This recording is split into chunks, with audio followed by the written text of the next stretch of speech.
గురుగారు, మిథున రాశి వారికి ఈ వారం ఎలా ఉంది? మిథున రాశి 3 గ్రహాలు అనుకూలిస్తున్నాయమ్మా. 6లో బుధుడు, 8లో శుక్రుడు, దశమంలో రాహువు. వ్యాపారంలో గరిష్ట లాభాలను పొందడానికి ఇది అనుకూలమైన సమయం. మీ బుద్ధి బలంతో కృషి చేయడం ద్వారా వ్యాపార వ్యూహాలు మరింతగా స్థిరపడతాయి. మీ ప్రయత్నాలు మంచి ఫలితాలను ఇవ్వగలవు. విజయవంతమైన వ్యాపార భాగస్వామ్యాల కోసం ప్రణాళికల్ని సిద్ధం చేయండి. మంచి ఆర్థిక స్థితిగతులు ఏర్పడతాయి. పెట్టుబడులు విశేషమైన అనుకూల ఫలితాలను ఇస్తాయి.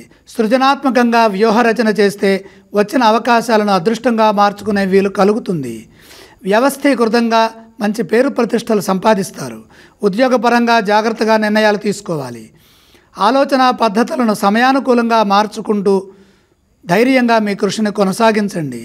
అనవసరమైన ఒత్తిళ్లను చాకచక్యంగా బుద్ధి బలంతో అధిగమించండి. ఏదీ లోతుగా ఆలోచించి మనసుని పాడు చేసుకోవద్దు. తప్పకుండా విజయాన్ని అందుకుంటాను అనే భావనతో పనిచేయండి. క్రమ పద్ధతిలో కార్యాచరణను రూపొందించండి. విజయం మీదే.